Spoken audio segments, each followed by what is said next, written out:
네, 하나님의 말씀은 요한일서 4장 7에서 21절입니다. 다 같이 한 목소리로 읽겠습니다. 시작. 사랑하는 자들아, 우리가 서로 사랑하자. 사랑은 하나님께 속한 것이니 사랑하는 자마다 하나님으로부터 나서 하나님을 알고 사랑하지 아니하는 자는 하나님을 알지 못하나니 이는 하나님은 사랑이심이라. 하나님의 사랑이 우리에게 이렇게 나타난 바 되었으니 하나님이 자기의 독생자를 세상에 보내심은 그로 말미암아 우리를 살리려 하심이라. 사랑은 여기 있으니 우리가 하나님을 사랑한 것이 아니요 하나님이 우리를 사랑하사 우리 죄를 속하기 위하여 화목제물로 그 아들을 보내셨습니다. 사랑하는 자들아, 하나님이 이같이 우리를 사랑하셨은즉 우리도 서로 사랑하는 것이 마땅하도다. 어느 때나 하나님을 본 사람이 없으되 만일 우리가 서로 사랑하면 하나님이 우리 안에 거하시고 그의 사랑이 우리 안에 온전히 이루어지느니라. 그의 성령을 우리에게 주심으로 우리가 그 안에 거하고 그가 우리 안에 거하시는 줄을 아느니라. 아버지가 아들을 세상의 구주로 보내신 것을 우리가 보았고 또 증언하노니 누구든지 예수를 하나님의 아들이라 시인하면 하나님이 그의 안에 거하시고 그도 하나님 안에 거하느니라. 하나님이 우리를 사랑하시는 사랑을 우리가 알고 믿었노니 하나님은 사랑이시라. 사랑 안에 거하는 자는 하나님 안에 거하고 하나님도 그의 안에 거하시느니라. 이로써 사랑이 우리에게 온전히 이루어진 것은 우리로 심판날에 담대함을 가지게 하려 함이니 주께서 그러하신 것 같이 우리도 이 세상에서 그러하니라. 사랑 안에 두려움이 없고 온전한 사랑이 두려움을 내쫓나니 두려움에는 형벌이 있음이라. 두려워하는 자는 사랑 안에서 온전히 이루지 못하였느니라. 우리가 사랑함은 그가 먼저 우리를 사랑하셨음이라. 누구든지 하나님을 사랑하노라 하고 그 형제를 미워하면 이는 거짓말하는 자니 보는 바 그 형제를 사랑하지 아니하는 자는 보지 못하는 바 하나님을 사랑할 수 없느니라. 우리가 이 계명을 주께 받았나니 하나님을 사랑하는 자는 또한 그 형제를 사랑할지니라. 아멘. 하나님, 우리가 주님의 말씀 앞에 섭니다. 주님의 말씀 들을 때에 주님의 놀라운 그 은혜와 사랑 더욱더 깨닫게 하시고 또 우리 안에서 그 말씀이 싹이 트고 열매 맺어 우리를 사로잡으시며 온전히 생명으로 열매 맺을 수 있도록 인도하여 주옵소서. 주님의 말씀의 통치를 우리가 고대하고 갈망합니다. 주님, 우리에게 정말 선한 마음으로 또 아멘과 또 순종함의 마음으로 주님의 말씀 앞에 반응할 수 있도록 은혜 주시고 성령께서 함께하여 주시길 간구합니다. 말씀을 전하는 종을 붙들어 주시고 주님의 권능과 또 주님의 마음을 주님의 사랑을 가지고 이 말씀을 두렵고 떨림 가운데 선포하게 하여 주옵소서. 예수님의 이름으로 기도합니다. 아멘. 오늘날 한국 사회에서 사람들이 가장 관심이 있는 것을 꼽는다면 뭐라고 답할 수 있을까요? 제 생각에는 투자가 아닐까 싶습니다. 경제 성장이 굉장히 빠르게 가파르게 이루어지고 있던 80년대에서 90년대 그 중반까지는 정말 사람들이 성실하게 일하고 그리고 은행에 그냥 적금만 부어도요, 저축만 해놔도 집도 장만하고 괜찮은 삶을 살 수 있었어요. 그때 은행 그 이자가 거의 20%까지 올라간 적도 있다고 하거든요. 지금으로서는 상상이 안 가죠. 지금 이자는 한 1% 그 정도 되잖아요. 근데 지금은 이제 그 경제 성장이 둔화되고 그리고 거의 이제 대부분 이루어지고 다 누군가가 그것을 해놓고 점거하고 있기 때문에 그 안에서의 경쟁이 점점 더 치열해지고 있는 그런 시기죠. 그 과거와 비교하면 80년대, 90년대와 비교하면요, 지금 우리의 평균적인 삶의 질이 훨씬 더 높아요. 그렇지 않아요? 근데요, 뭔가 사람들에게 지금 너무 힘들어라고 하는 그런 부담은 더 이상 나아지지 않을 거라는 그런 좌절감, 그냥 이대로 살다 죽을지도 모른다는 그런 두려움, 또 주위에 더 많이 가진 사람들과의 어떤 비교, 이런 것들은 오늘날 지금 한국 사회에 사는 사람들의 마음을 우울하게 하고요, 또 불안하게 하죠. 이미 자산을 축적한 사람들은 이제 그 자기의 자산 가치를 더 올리기 위해서, 더 그것을 갖고 있는 것을 더 올리기 위해서 노력하죠. 그래서 그런 쪽에 투표도 하고 선거도 하고 또 그런 의견을 가지고 거기를 위해서 애쓰고 있어요. 또 관심 있는 것은 그 자산을 이제 물려줄 때가 되잖아요. 그 자산을 자손에게 물려줘야 되는데 아무 손실 없이, 되도록 손실 없이 그렇게 물려주기 위해서 정책이나 시스템이나 법이나 이런 것들을 만들어가고 있지요. 아무리 열심히 일해봤자요, 강남 아파트를 한 채 가지고 핑핑 노는 사람을 이기지 못하는 그런 사회입니다. 그리고 놀라운 아이템으로 그렇게 개발해서 장사를 잘해봤자 건물주를 이겨야 못 이겨요. 건물주를 이길 수 없어요. 그래서 사람들은 어떻게든 그 신세를 탈출해 보려고, 그 자기가 가진 자산을 어떻게든 이제 마련하고 불려보려고 지금 좋은 투자 방법들에 대해서 관심을 가지고 있는 것 같아요. 주식이나 가상화폐, 부동산이 뭐 우리나라는 거의 최고의 수익률을 거의 실패 없는 최고의 수익률을 자랑한다고 그렇게 하긴 하지만 부동산도 어쨌든 목돈이 있어야 되잖아요. 근데 평범한 또 사람들이 혹은 젊은이들이 이런 것을 쉽게 접근할 수는 없단 말이에요. 금수저가 아닌 이상. 그러니까 아주 적은 액수로도 이제 투자할 수 있는 게 주식이나 가상화폐 같은 것들이죠. 거기서는 자기가 적은 돈을 가지고도 뭔가 해볼 수 있잖아요. 그래서 젊은이들이요, 여기에 되게 많이 관심을 가지고 있는 것 같아요. 이번에 그 우리나라 사람이 개발했다고 하는 테라, 루나라는 그 코인이 계속 이제 뉴스에 나오잖아요. 그게 1,000배가 넘게 가치가 상승했었대요. 그래서 사람들 마음을 굉장히 들뜨게 했었는데 지금은 이제 완전히 곤두박질 쳐가지고 와, 이게 사람들 통장이 자산이 완전 깡통이 된 거죠. 근데 뭐 요즘 나오는 뉴스 보면은 IMF 측에서도 얘기하고 하는 거 보면은 이거 거의 사기다 이런 식으로 또 설명을 하더라고요. 그래도 이제 그 테라 루나의 새로운 버전을 또 출시하겠다는 소식도 들려오고 할 사람은 또 할 것 같아요. 그렇죠? 주식이든 코인이든요, 투자를 한 사람들은요, 그 가치가 올라가고 내려가고 하는 것에 따라서 마음도 올라가고 내려가고 그렇습니다. 콧대도 올라가고 내려가고 이렇게 올라가면 퇴사해버려? 우리 김 부장님 나 이렇게 욕해 해가지고 이거 퇴사해버려? 막 그런 마음이 막 올라오다가도 그 코인이 만약에 떨어졌어 그러면 열심히 회사 다녀야지. 예, 제가 잘하겠습니다 하는 그런 낮은 마음으로 또 되는 게 우리네 인생 같아요. 그러면서 이제 사람들이 계속해서 그 투자한 사람들은 관심을 가지고 그래프를 보고 있잖아요. 또 뭐 주식 뭐 이런 거 아니라도요. 사업을 하는 그런 사람들, 좋은 아이템이 있는 사람들은요, 자기 돈을 또 투자할 뿐 아니라 다른 사람의 돈을 투자받아서 사업을 진행하고 또 그게 잘 되면 그 수익을 이제 돌려주죠. 지분이 있는 사람들, 투자자들한테요. 사업이 잘 되면 투자자는 돈을 돌려받을 거고 못 되면은 투자자는 그냥 돈을 잃어버리는 거예요. 그래서 이 투자자들은 사업가가 사업을 제대로 하고 있는지 돈을 투자 받은 그 사람이 사업을 제대로 하고 있는지 관심을 가질 수밖에 없잖아요. 그렇죠. 뭔가 이상하다 싶으면은 투자자가 와가지고 그 돈 다 빼겠습니다. 돈 회수해. 뭐 이런 말을 하는 그런 장면이 드라마에서 많이 나오잖아요. 그렇죠. 그래서 막 무릎 꿇게 하고 막 그런 장면들이 나올 거예요.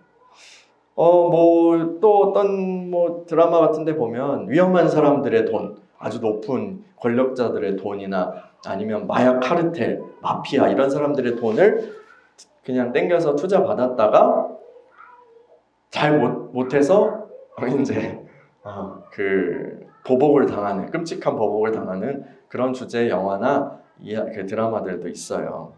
어쨌든 그 투자를 받은 사람은 최대한 이익을 내기 위해서 내가 남의 돈을 받았든 아니면 자기 돈을 받았든 최대한 이익을 내기 위해서 노력하는 것이 오늘날 상식이죠. 그래야 또 다음 사업을 위해서 그 투자 유치도 할 수 있지 않겠습니까? 그 사람이 노골적인 사기꾼이 아닌 이상 말이에요. 자, 근데요, 제가 이 이야기를 이렇게 하는 이유는요, 우리 믿는 이들도 바로 이와 같기 때문이에요. 우리 믿는 이들, 저와 여러분들이 바로 투자를 받은, 누군가에게 투자를 받은 스타트업 회사라고 할 수 있습니다. 아니, 이게 무슨 말이에요? 사실 성경에서는요, 이 이야기를요, 농사 짓는 이야기로 많이 해요. 그 농부가 씨를 뿌리거나 농사를 짓는 비유를 가지고 이 주제를 다룹니다. 물론 장사에 대한 부분도 나오긴 하지만 주로 나오는 건 농부에 대한, 농사와 농부와 씨앗 이런 이야기들이죠. 오늘날에 지금 2021년 한국에 예수님이 오셔서 말씀을 전하신다면 아마도 이런 투자 이야기를 하셨을지 모른다고 생각이 됩니다. 그럼 우리가 투자를 받은 스타트업이라는 거는 무슨 얘기죠? 투자자는 누굴까요? 하나님이시고 투자금은요, 그분의 독생자 예수님이시고요. 그리고 우리가 그걸 받은 거예요. 하나님은 농부시고 우리에게 말씀, 즉 예수 그리스도의 생명을 주셨다. 이 이야기는 익숙하시죠? 근데 이거 이야기를 좀 다르게 해본 거예요. 어쨌든 하나님께서는 우리에게 결과를, 열매를 기대하신다는 거죠. 이게 성경에서 반복해서 나오고 있는 이야기입니다. 주식하는 사람들이 주식 그래프 보면서 울고 웃듯이, 코인하는 사람들이 그 그래프 보면서 울고 웃듯이 하나님께서는 우리를 주목하시고 때로는 기뻐하시고 때로는 속상해 하시기도 하는 거예요. 주식 그래프는 그 시장에서 그 기업의 그 가치를 가리키는 거죠. 그것을 이렇게 그래프로 나타난 거잖아요. 그렇다면 주님께서 저와 여러분들에게 보시는 가치는, 주목하여 보시는 그 가치는 무엇일까요? 주님의 마음을 기쁘게도 하고 때로는 하게도 하는 그 가치는 뭘까요? 장로 요한은 이렇게 말합니다. 요한일서 4장 7에서 8절을 읽어볼게요. 시작. 사랑하는 자들아, 우리가 서로 사랑하자. 사랑은 하나님께 속한 것이니 사랑하는 자마다 하나님으로부터 나서 하나님을 알고 사랑하지 아니하는 자는 하나님을 알지 못하나니 이는 하나님은 사랑이심이라. 아멘.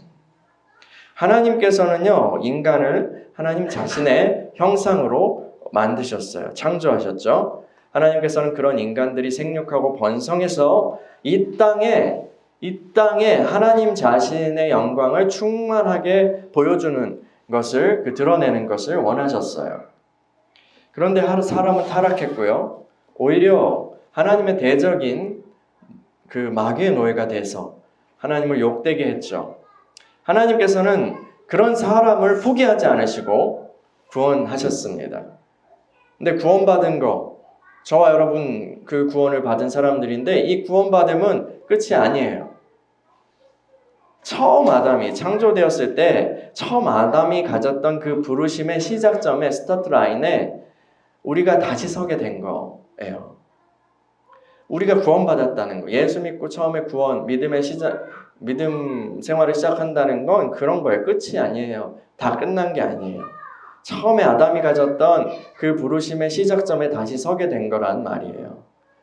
그것은 그 부르심 뭐였어요? 이 땅에 하나님을 보여주는 존재로 살아가는 거예요. 하나님을 보여주는 존재로 사는 삶이라는 것은 뭐예요? 하나님이 어떤 분이시죠? 성경은요, 우리가 서로 사랑할 때 우리가 그 부르심을 이루게 된다고 말합니다.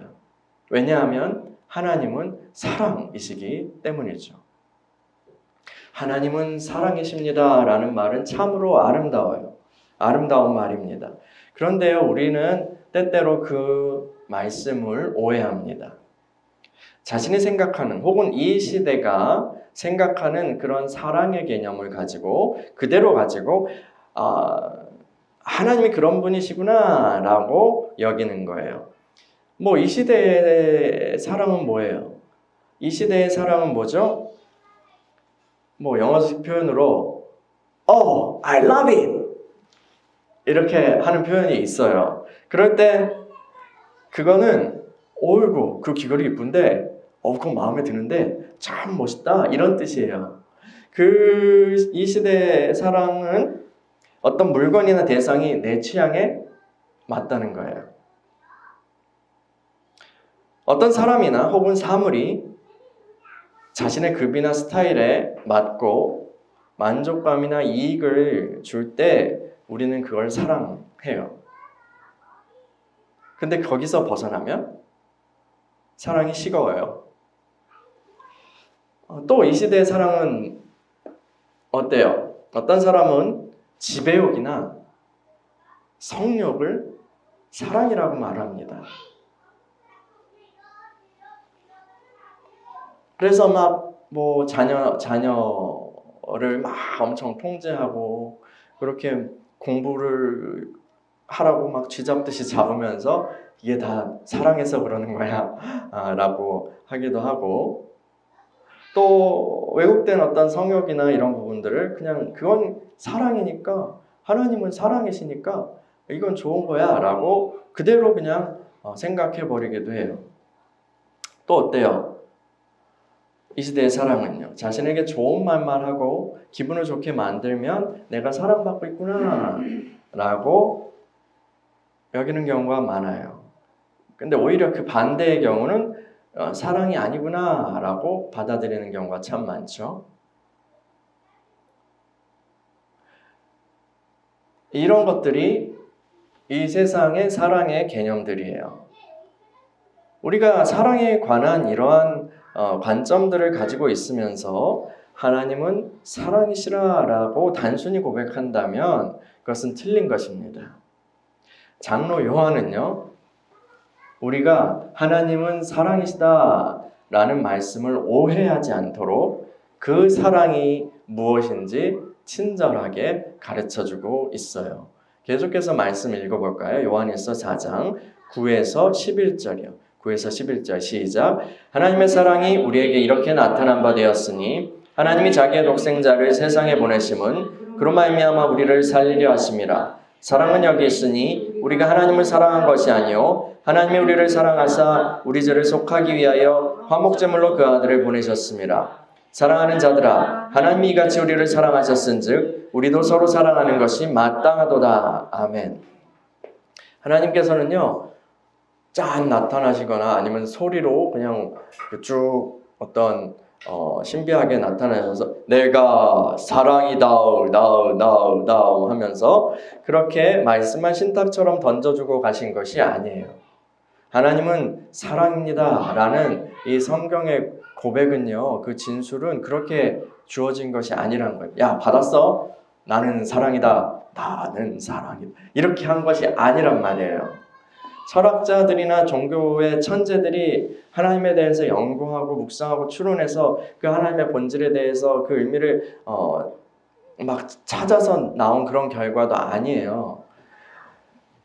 하나님께서는 이 시간과 인간이 사는 이 시간과 공간 속에 들어오셔서, 우리가 현실이라고 부르는 이 시간과 공간 속에 들어오셔서 우리 사람들의 지지고 볶고하는 그런 역사 속에서 친히 행동하심으로 사랑이 무엇인지 구체적으로 보여주셨어요. 하나님께서는 하나님께 대적하고 반역한 우리들을 살리시기 위해서 독생자 예수님을 이 땅에 보내셨죠. 예수님은 말씀이 육신이 되신 분이에요. 하나님이 이 땅에 사람으로 오신 하나님이시란 말이에요. 예수님은요, 하나님의 표현이에요. 인간을 향한 하나님의 표현이에요. 그 표현을 봤더니 하나님이 어떤 분이신가 봤더니 우리를 향한 하나님의 마음이 증오와 복수가 아니라 사랑과 긍휼과 용서라는 것이 나타난 거예요. 우리의 타락은 우리의 잘못이에요. 인간의 타락을 하나님께 하나님을 탓하는 것으로 돌려서는 결코 안 돼요. 우리의 타락은 우리의 잘못이지만 그럼에도 불구하고요, 주님이 그 결과를 책임지시고 우리를 건져주신 거예요. 하나님께서 그 아들을 통해서 하신 이 구원은요, 재벌 2세가 대충 그냥 주스나 마시다가 대충 때가 돼가지고 뒷짐지고 와서 그냥 미천한 서민들 밥이나 사주고 용돈이나 주고 그렇게 간 것이 아니에요. 성육신은 그런 게 아니에요. 하나님께서는요, 예수님을 제물로 보내셨어요. 제물로요. 그 아들의 생명과 피를 대가로 우리를 살리시게 위해서요. 하나님이 보여주신 사랑은요, 전혀 그럴 필요가 없지만 그렇게 하신 사랑이에요. 그렇게 안 하셔도 되는데 그렇게 하신 사랑이에요. 우리가 뭐 예뻐서도 아니에요. 하나님이 뭐가 부족해서도 아니에요. 전혀 그럴 필요가 없지만 그렇게 하신 거예요. 하나님께서는 그 자신의 이익을 위해서 어쩔 수 없이 우리를 구원하셔 오신 것이 아니에요. 하나님이 보여주신 그 사랑, 우리의 가치와는 하등 상관이 없는 그러한 순전한 은혜예요. 하나님이 보여주신 사랑은 미천한 지경으로 그렇게 내려가신 사랑이에요. 하나님의 아들이 인간 육체의 연약함에 거할 뿐 아니라 그 분이 그냥 그렇게 인간 육체 안으로 들어오신 사실도 믿기지가 않는데 그분이 오셔서 죄인들과 교제하고 뿐만 아니라 모욕을 당하시고요, 침뱉음을 당하시고요, 채찍을 맞으시고요, 그런 폭력을 당하시고 마침내 못 박혀 죽으신다는 것이 말이 됩니까?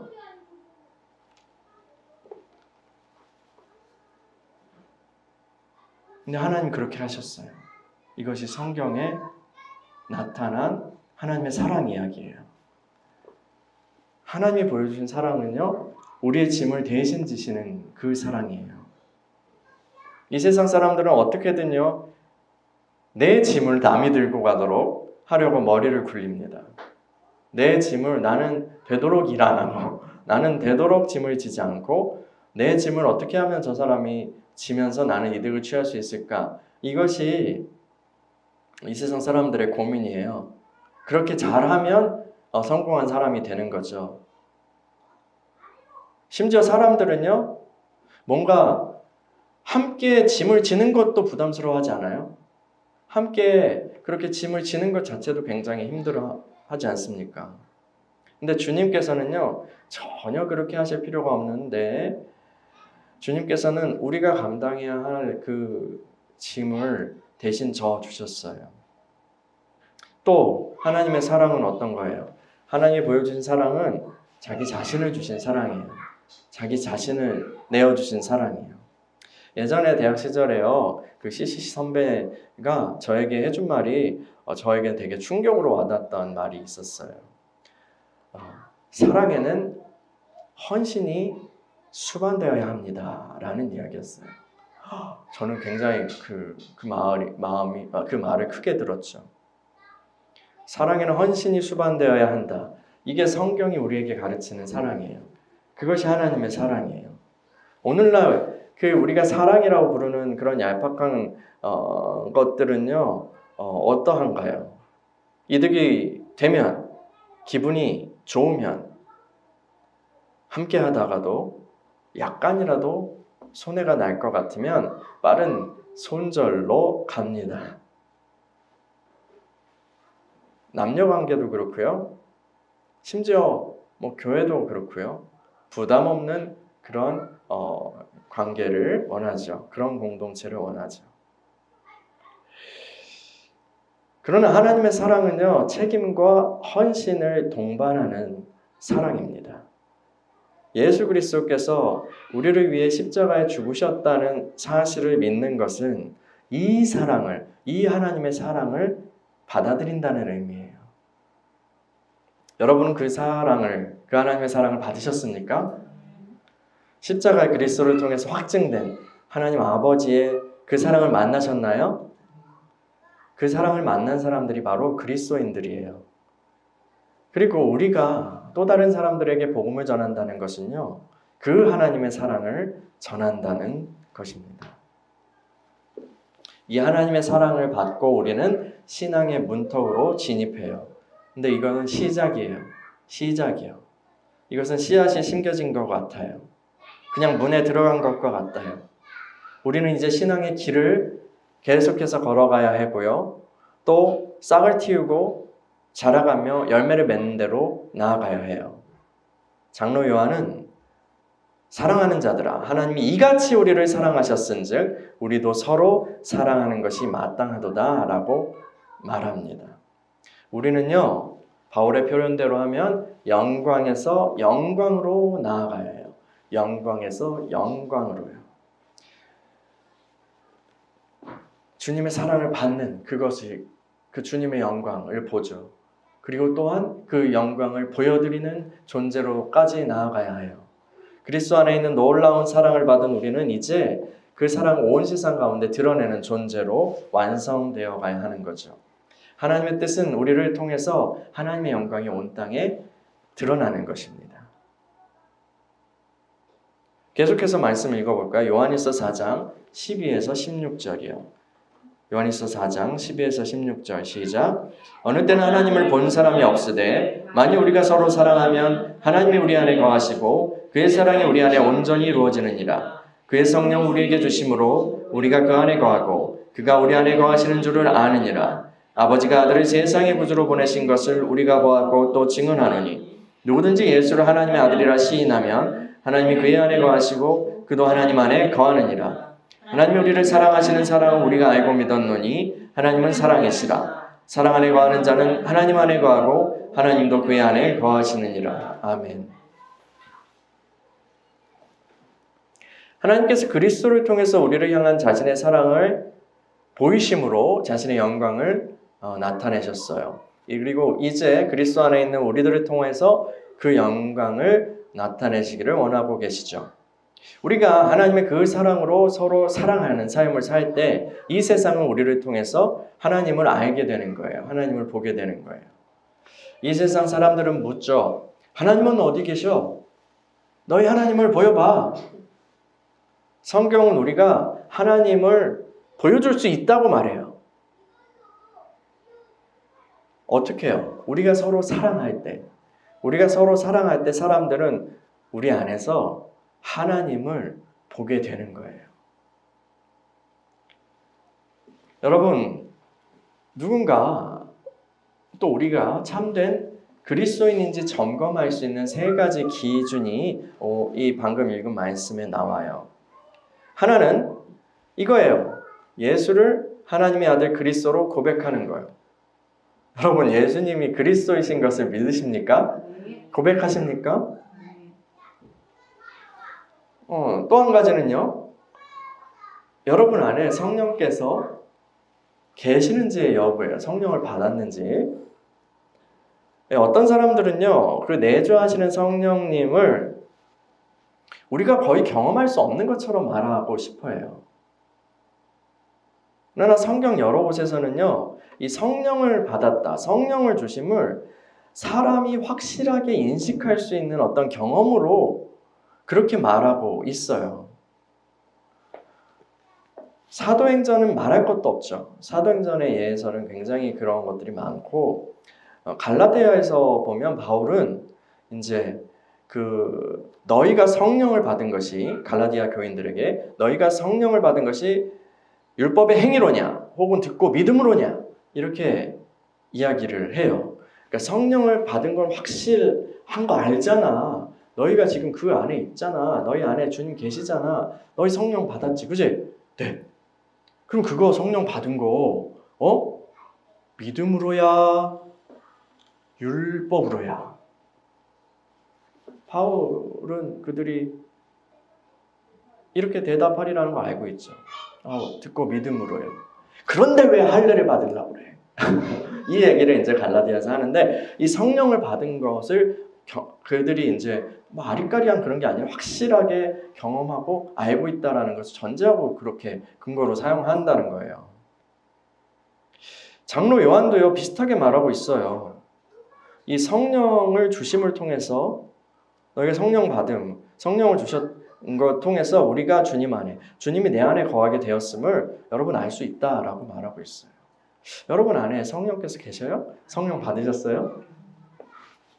우리가 또 참된 그리스도인인지 확신할 수 있는 이제 또 다른 기준은 바로 사랑하고 있는가예요. 사랑하고 있는가? 내가 콩을 심었는지 밭에 뭘 심었는지, 근데 콩을 심었는지 팥을 심었는지 확실히 알기 위해서는 열매를 보면 돼요. 열매를 보면 됩니다. 맺힌 열매에서 콩이 나오면 콩 맞구나. 팥이 열리면 팥 심은 거 맞구나. 맞죠? 우리 안에서 그래서 사랑이 나타나고 있다면, 그래서 우리가 점점 더 사랑을 드러내고 있는 존재로 나아가고 있다면 우리 안에 진짜 그리스도께서 하나님의 사랑이, 하나님이 계심을 우리가 알 수 있는 거죠. 그래서 그 사랑한다, 사랑의 존재로 나아간다, 이거는요 우리가 구원받았다는 것에 대한 굉장히, 그리고 가장, 요한에 의하면 가장 강력한 증거가 되는 거예요. 그리고 이 증거를 가진 자들은 심판날이 임한다 해도 두려워하지 않을 수 있는 거죠. 두려움 없이 하나님 앞에 설 수 있는 거예요. 요한일서 4장 17절 18절 읽어볼게요. 시작. 이로써 사랑이 우리에게 온전히 이루어진 것은 우리로 심판날에 담대함을 가지게 하려 함이니 주께서 그러하신과 같이 우리도 이 세상에서 그러하니라. 사랑 안에 두려움이 없고 온전한 사랑이 두려움을 내쫓나니 두려움에는 형벌이 있음이라. 두려워하는 자는 사랑 안에서 온전히 이루지 못하였느니라. 여러분, 예수님을 믿는다고 하지만요, 예수가 그리스도라고 고백하고 있지만 우리 입술로요, 또 성령을 체험했다고 그렇게 말하지만 그것이 진짜 믿음이 아닌 경우도 있어요. 진짜 믿음이 아니었던 경우가 있어요. 진짜 구원이 아닌 경우요. 이 사도행전에 나오는 마술사 시몬의 경우가요, 그 대표적인 예라고 할 수 있는데, 마술사 시몬 기억나세요? 네, 그는 믿음을 사도들이 막 복음을 전했을 때 믿음을 고백하고 세례를 받았어요. 그래서 막 처음엔 마술 행하고 뭐 점치고 뭐 이런 거 하던 사람인데 그렇게 사도들을 따르게 된 거죠. 예수님을 따르게 된 거죠. 그는 이제 같이 다니면서 사도들이 행하는 놀라운 기적도요 체험한 것 같아요. 근데요, 그 이야기가 이상하게 끝나요. 사도들이 이제 사람들에게 안수해서 성령을 받게 하는 것을 보고 저거 돈 좀 되겠는데? 생각한 거예요. 그래서 사도들한테 이 돈을 드릴 테니까 그 능력 저한테 좀 넘겨주세요. 저도 좀 전수해 주세요. 하고 그 권능을 사려고 했어요. 베드로가 얘 봐라. 얘 봐라. 하죠. 그의 마음에 악만 가득하구나.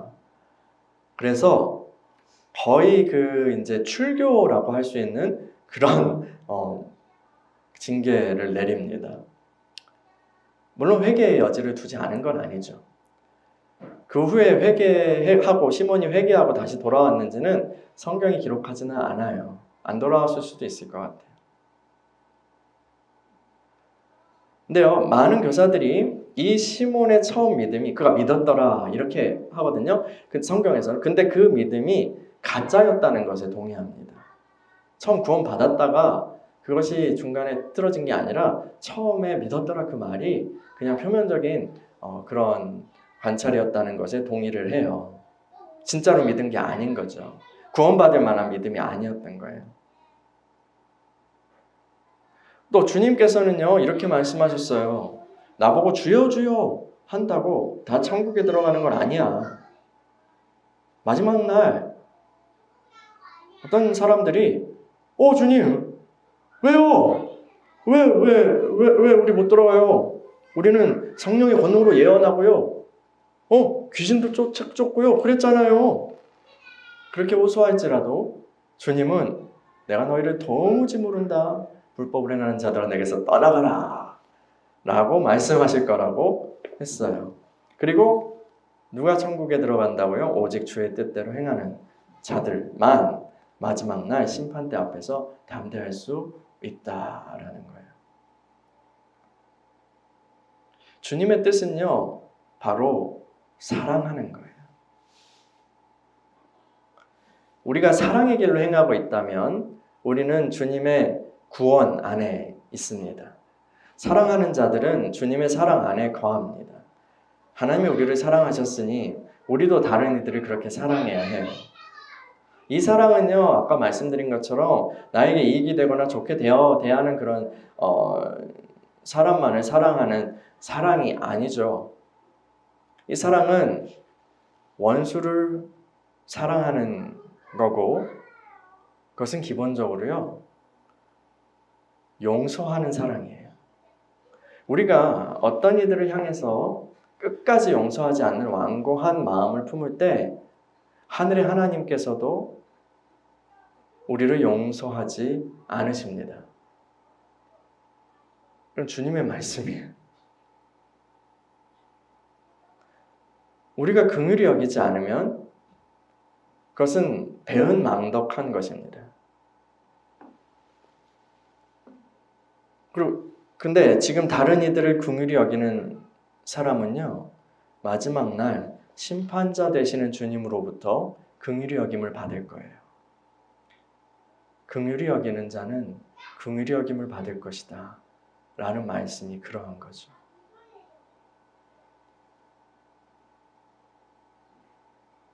요한일서 4장 19에서 21절 읽어보죠. 19에서 21절 시작.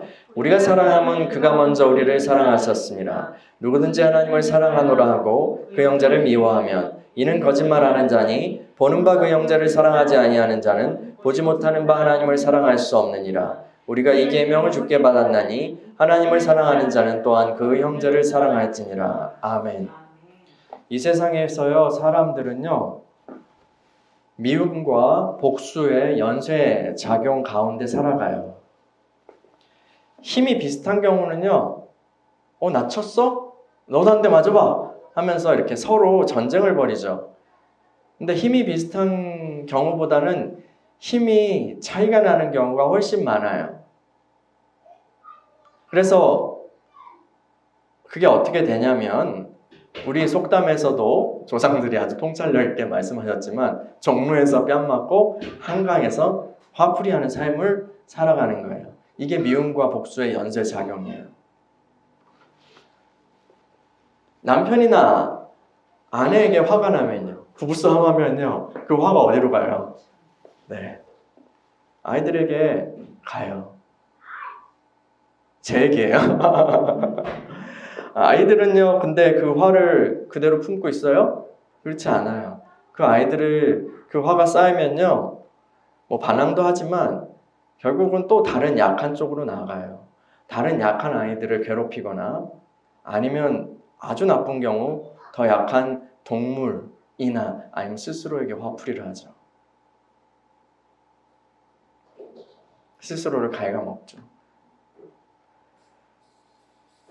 이 증오는요, 계속해서 흘러가고요, 퍼져가요, 확산되어가요.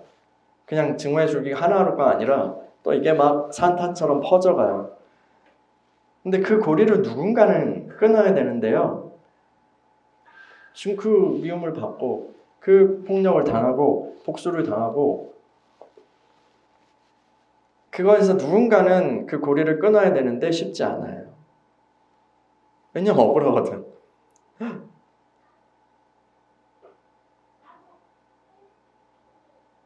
근데 하나님께서 이 고리를 끊으신 거예요. 우리는요, 다 핑계치 못할 죄인이라서 하나님 앞에 얼굴도 들지 못할 그런 죄인이라서 심판할 자격이 없어요. 남을 심판할 자격이 없어요. 스스로 우리는 아무리 정당하다고 그렇게 말한다고 해도요, 우리의 복수는요, 정당하지 않아요. 우리의 심판은요, 정당하지 않아요. 유일한 정당한 심판자는 하나님뿐이에요. 유일한 정당한 복수자는 하나님뿐이에요. 하나님의 복수뿐이에요. 근데 하나님이 그렇게 하지 않으셨어요. 하나님께서는 그 죄의 값을요, 죄의 값을 자기 자신에게 돌리셨어요.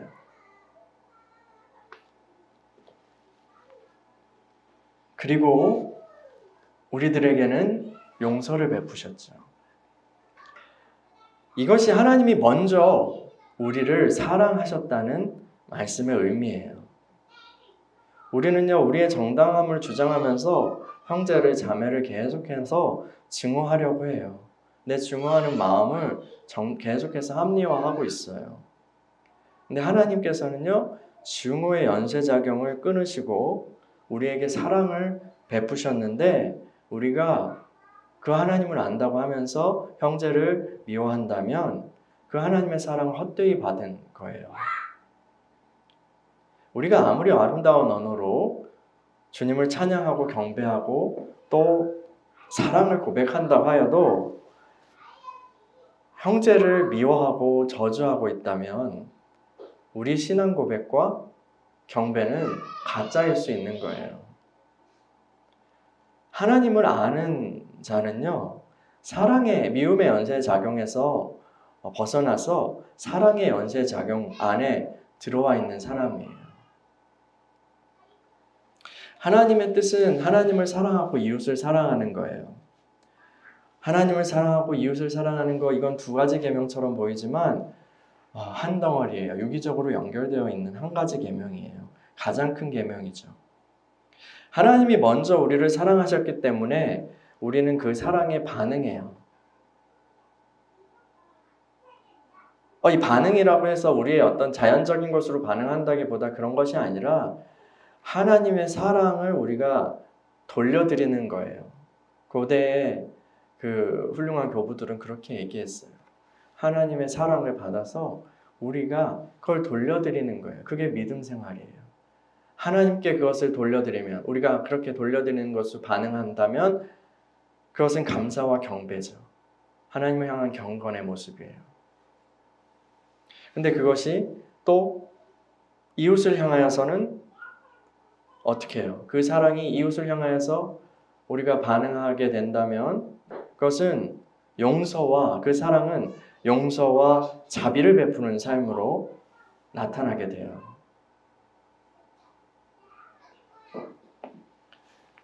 신앙의 성숙이라는 것은요, 하나님의 그 큰 사랑을 더욱 더 알고 누리고 또 올바른 방향으로 그 사랑에 반응하는 그런 존재와 삶으로 나아가는 거예요.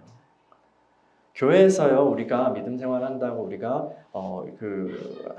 모여서 함께 그렇게 격려하며 나아가는데, 이 교회에서 우리가 함께 힘써야 할 것은요, 이 사랑의 성숙이에요. 이 사랑의 성숙이요. 우리 안에 사랑의 성숙이 우리가 정말 주되게 신경 쓰고 힘써야 할 거예요. 그리고 이게 처음에 제가 말씀드렸던 투자자이신 하나님이 우리에게 중요하게 보시는 가치이고 그것이 그 그래프예요. 사랑의 성숙이요. 우리는 그분이 보시는 대로 우리 자신과 또 타인을, 형제 자매를 바라봐야 해요. 내 안에 혹은 이 형제 안에 사랑이 진보하고 있다면 같이 기뻐하죠. 기뻐하고. 근데 그 사랑의 길이 막히거나 고착되거나 정체되거나 심지어는 퇴보하고 있다면 근심하고 분투해야 돼요. 스스로는 막 금식도 하고 막 그래야 돼요. 코인 떨어졌다고 식음을 전폐하고 물론 그건 큰일이죠. 자신의 그 커다란 자산이 망가졌으니까. 그런데 영원한 관점에서 우리가 정말 식음을 전폐하고 근심해야 할 것은요, 우리의 사랑이 더 이상 자라지 않는 거예요. 우리의 사랑이 퇴보하고 있는 거예요. 그럴 때 우리는요, 근심해야 돼요.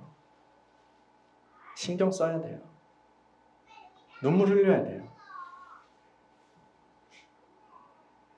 여러분, 마지막 날 주님이 다시 오심, 우리가 방금 고백했잖아요. 저리로서 산 자와 죽은 자를 심판하러 오시리라. 여러분, 이거 믿으세요? 마지막 날 주님이 오셔서 결산하실 때 좋은 열매, 참 좋은 열매 보여드려야 하지 않겠습니까? 그것으로 주님께 올려드려야 하지 않겠습니까? 여러분, 여러분이 보고 계시는 지표는 뭐예요? 그래프는 뭐예요? 여러분이 보면서 1위 1비 하는 것이 영원한 관점에서도 가치 있는 거예요?